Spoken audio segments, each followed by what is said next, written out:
Hello students, कैसे हैं आप सब लोग। स्टडीग्राम के यूट्यूब चैनल पर आप सभी लोगों का स्वागत है। टेंस के पार्ट 10 की तरफ बढ़ रहे हैं हम, और इसमें हमने स्टार्ट किया है प्रेजेंट कॉन्टिन्यूस टेंस को। अगर आप इस सीरीज़ को अच्छे से फॉलो कर रहे हैं तो हो सकता है कि आप में से कुछ लोग एक चीज़ मिस कर रहे होंगे। वो है ये कि हमने प्रेजेंट सिंपल के यूजेस पे जो क्वेश्चंस बनते हैं उनकी बात नहीं करी।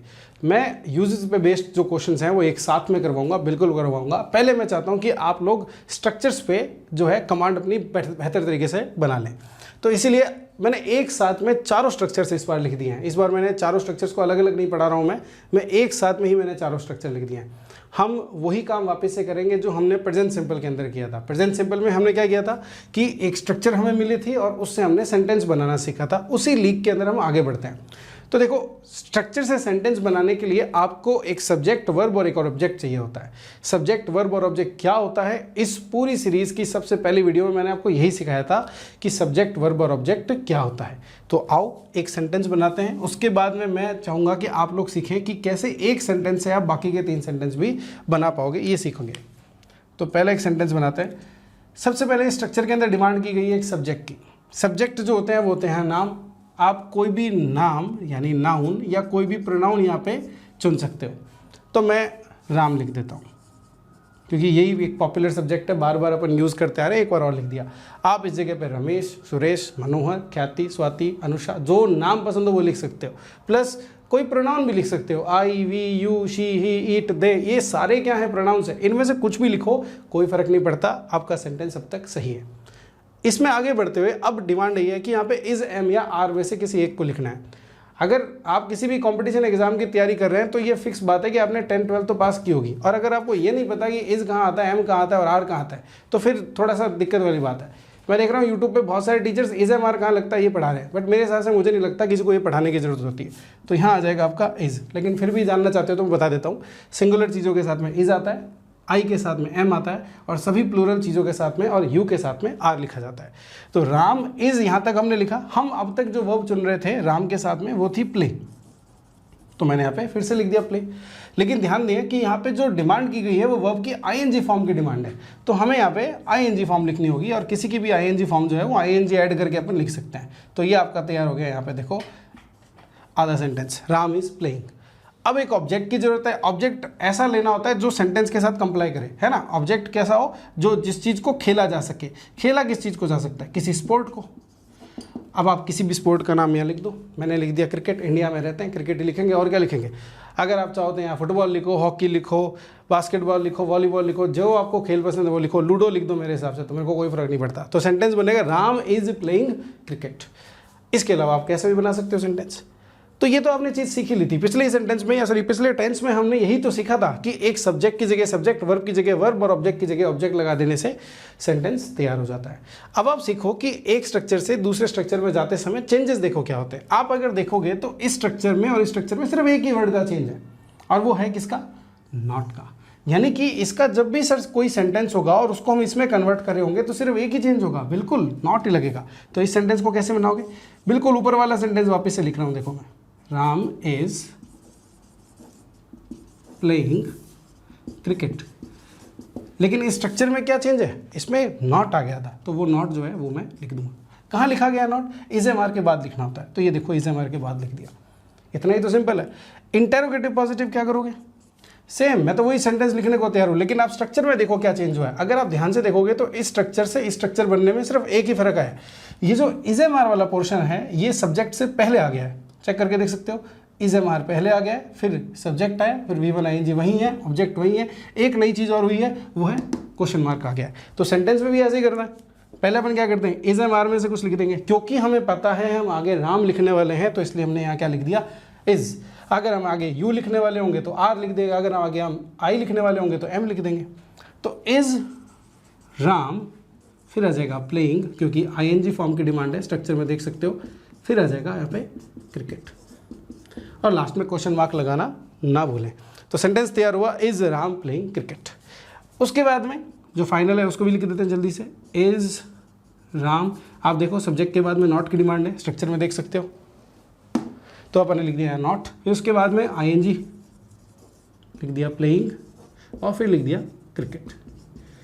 इस तरीके से हमने इन 4 स्ट्रक्चर्स पे बेस्ड एक ही तरह का सेंटेंस जो है वो बनाया। देखो, Ram is playing cricket, Ram is not playing cricket, is Ram playing cricket, is Ram not playing cricket. अब स्ट्रक्चर से सेंटेंस बनाना मेरे हिसाब से मैं मान के चलूंगा, मैं ये अज्यूम करके चलूंगा कि आप लोगों को समझ में आ गया है। करना कुछ नहीं होता, सब्जेक्ट लिखना होता है एक, जो आपको पसंद हो वो लिखो, वर्ब लिखना है, जो आपको पसंद है वो लिखो, ऑब्जेक्ट ऐसा लिखो जो सेंटेंस के साथ कंप्लाई करे। कई बार क्योंकि सेंटेंस में ऑब्जेक्ट नहीं भी होते हैं। अब कुछ चीज़ें और सीखनी है। जो चीज़ आगे सीखनी है वो ये है कि एक चीज़ आप हमेशा फॉलो करोगे, देखोगे कि प्रेजेंट कॉन्टिन्यूस टेंस के अंदर एक साउंड होती है हिंदी के अंदर जो होती है, और वो है कौन सी? रहा है, रहे हैं और रही है, ये साउंड आती है। तो क्या ये साउंड सर इन चारों स्ट्रक्चर्स में होती है? आओ चेक करके देखते हैं। Ram is playing cricket, Ram cricket खेल रहा है, तो रहा है साउंड आया। Ram is not playing cricket, Ram cricket नहीं खेल रहा है, तो देखो वापस से रहा है साउंड आया। इज राम प्लेइंग क्रिकेट, क्या राम क्रिकेट खेल रहा है? फिर से देखो रहा है साउंड आया। क्या राम क्रिकेट नहीं खेल रहा है? Is Ram not playing cricket, तो यहाँ पे भी देखो फिर से रहा है साउंड आया। यानी कि इससे इसमें चेंज होना, यानी कि प्रेजेंट कॉन्टिन्यूस की स्ट्रक्चर्स में आप यहाँ से यहाँ स्विच हो जाओ, यहाँ से यहाँ स्विच हो जाओ, यहाँ से यहाँ हो जाओ, कैसे भी चेंज हो जाओ, ये रूल इंटैक्ट है। मतलब कि कभी भी रहा है, रहे हैं, रही हैं साउंड आएगा तो वहाँ पे जरूर क्या होगा? प्रेजेंट कॉन्टिन्यूस टेंस होगा। वैसे टेंस के दूसरे हिस्से के अंदर मैंने ये बात डिस्कस की थी आपके साथ कि हर बार रहा है, रहे हैं, रही है प्रेजेंट कॉन्टिन्यूस टेंस नहीं होता। क्या फ़र्क होता है कमेंट सेक्शन में लिख के बताओ, क्योंकि ये चीज़ आपको मैं पहले पढ़ा चुका हूँ। अब इस पर क्वेश्चंस जो है ना गाइस बनते ही नहीं है। अगर मैं कहूँ ना कि, और कोई भी इंग्लिश पढ़ाने वाला टीचर होगा वो यही बात कहेगा, और जिसने इंग्लिश सीखी है वो बात कहेगा, प्रेजेंट कॉन्टिन्यूस एक्चुअली में ईजिएस्ट टेंस कंसिडर किया जाता है। अगर कोई ऐसा पर्सन है जो अंग्रेजी बोलना जानता है, भले ही उसको ग्रामर की नॉलेज ना हो लेकिन अंग्रेजी बोलना जानता है, तो वो बाकी के सभी स्ट्रक्चर्स में गलती कर देगा लेकिन प्रेजेंट कॉन्टिन्यूस में गलती नहीं करेगा। क्यों? क्योंकि ये है, क्योंकि ये कैसा? सबसे ईजीएस्ट टेंस है, इसमें कभी कोई गलती नहीं करता। सबको पता है इस एम आर कहाँ लगाना होता है, सबको पता है आईएनजी कैसे बनाया जाता है। तो इसके अंदर कुछ कॉम्प्लेक्सिटी होती ही नहीं है, डिफिकल्टी आती ही नहीं है, और इस कारण से सभी सेंटेंसेस बड़े ईजीली बन जाते हैं। अब मैं आपको एक छोटा सा होमवर्क देना चाहता हूँ, आप जो कमेंट सेक्शन के अंदर अगर आप कर सके तो जरूर ये काम करें कि जैसे मैंने ये एक सेंटेंस के 4 वर्जन्स बनाए हैं, आप भी एक और कुछ ऐसे सेंटेंसेस जो हैं बनाएं। मैं आपको कुछ एग्जांपल्स दे देता हूँ। जैसे कि सब्जेक्ट आप क्या क्या ले सकते हो? सब्जेक्ट यहाँ राम था, आप श्याम ले लो, विनोद ले लो, ये तो नाउन हो गए। अब नाउन में किसी का भी नाम लिख सकते हो, ठीक है, और कुछ नहीं तो ऐसा कुछ ले लो, आवर फादर, ऐसा कुछ ले लो, हिज मदर। ये तो है क्या? सब्जेक्ट्स। वर्ब क्या ले सकते हो? वर्ब वो सभी शब्द होते हैं जिनमें हिंदी में ना शब्द आता है एंड में।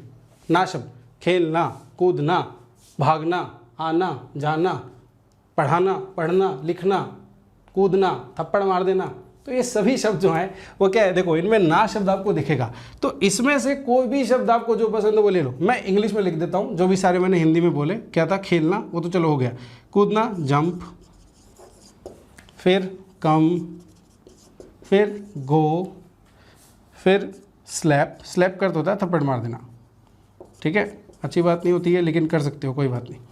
फिर और इस तरह के कुछ लिख देते हैं, कम, स्लैप, गो। टॉक मतलब बातचीत करना, ट्रैवल मतलब यात्रा करना, और क्या कर सकते हैं? और कम, गो। टीच मतलब पढ़ाना, लर्न मतलब सीखना, और इस तरीके से कोई भी जो वर्ब आपको पसंद हो इस जगह पे फिट कर देना बस। अब क्योंकि मैं यहाँ पे फर्स्ट फॉर्म लिख रहा हूँ और आपको जब सेंटेंस बनाना होगा तो आईएनजी लिखना है, तो आप आईएनजी तो खुद बना ही सकते हो, कुछ तो काम आपको खुद अपनी तरफ से करना ही चाहिए। तो जंप का क्या कर दोगे? जंपिंग कर दोगे, कम का कमिंग कर दोगे, गो का गोइंग कर दोगे, स्लैप का स्लैपिंग कर दोगे, टॉक का टॉकिंग कर दोगे, ट्रैवल का ट्रैवलिंग एंड सो ऑन। इसमें कुछ जगहों पे क्या है, थोड़ी सी कॉम्प्लेक्सिटी आएगी। जैसे कि कुछ जगहों पे आप देखोगे कि जो लास्ट वाला वर्ड होगा, सॉरी लास्ट लेटर होगा, वो डबल हो जाएगा। जैसे स्लैप के साथ में ऐसा हो सकता है, जब स्लैप का स्लैपिंग करोगे तो डबल पी आ जाएगा। ये क्या होता है? इनको मैं आपको स्पेलिंग एरर्स वाले जो क्वेश्चंस होते हैं उनके अंदर अच्छे से समझाऊंगा। रही बात ऑब्जेक्ट की, तो ऑब्जेक्ट कोई भी नाउन या प्रोनाउन हो सकता है। देखो, और यहाँ मैं ऑब्जेक्ट्स नहीं लिखना चाहता क्योंकि ऑब्जेक्ट जो होते हैं वो सेंटेंस के सब्जेक्ट और वर्ब को कंप्लाई करते हैं। आप कैसा सब्जेक्ट और कैसी वर्ब ले रहे हो इस पर डिपेंड करेगा कि आपका ऑब्जेक्ट क्या हो। ऐसे ही कुछ किसी भी चीज़ को ऑब्जेक्ट नहीं लिखा जा सकता। ऑलराइट, तो इतना सा काम अपन को इस वीडियो के अंदर करना है। बस मेरे को इतना ही समझाना था आपको कि आप स्ट्रक्चर से इतना समझ लें कि आपको सेंटेंसेस कैसे बनाना है। स्ट्रक्चर पे बेस्ड इस पे क्वेश्चन नहीं आते because they are too easy, बहुत ज़्यादा जरूरत से ज़्यादा ईजी होता है, इसलिए इस पे स्ट्रक्चर बेस्ड क्वेश्चन नहीं आते। आ भी गए तो फिर क्या है, 99% स्टूडेंट्स उसको वैसे भी कर देंगे, तो वो क्वेश्चन एक तरीका नल क्वेश्चन होगा जिसका कोई मतलब नहीं होगा। एक ऐसे क्वेश्चन जो मॉडरेट होते हैं, डिफिकल्ट होते हैं, वहाँ वो क्वेश्चंस आपके सिलेक्शन के अंदर जो है वो एक रोल प्ले करते हैं। इस तरह के क्वेश्चन में जो एक गलती स्टूडेंट कर देते हैं वो ये कर देते हैं कि वो इनमें भी गलती कर देते हैं कि भाई किसके साथ में इज एम आर लगाना है वो गलती कर देते हैं, ING जहाँ लगाना है वो नहीं लगाते, ये गलती वो कर देते हैं, नॉट की प्लेसमेंट में वो गलती कर देते हैं। तो इन सब चीज़ों को समझना होता है, ये बहुत सिंपल और बहुत ईजी चीज़ होती है। सिर्फ सेंटेंसेस बनाकर ही आप क्या है इनके अंदर अपनी कमांड को पक्का कर सकते हैं। इस पे यूजेस पे बेस्ड जो क्वेश्चंस हैं, जैसे कि मैंने बताया, जब टेंस पूरा कंप्लीट करूंगा तो यूजेस पे बेस्ड क्वेश्चंस भी करवाऊंगा। इसके आगे हम प्रेजेंट परफेक्ट टेंस पढ़ना स्टार्ट करेंगे अगले वीडियो के अंदर। मिलते हैं अगले वीडियो में। Thank you so much guys, bye bye.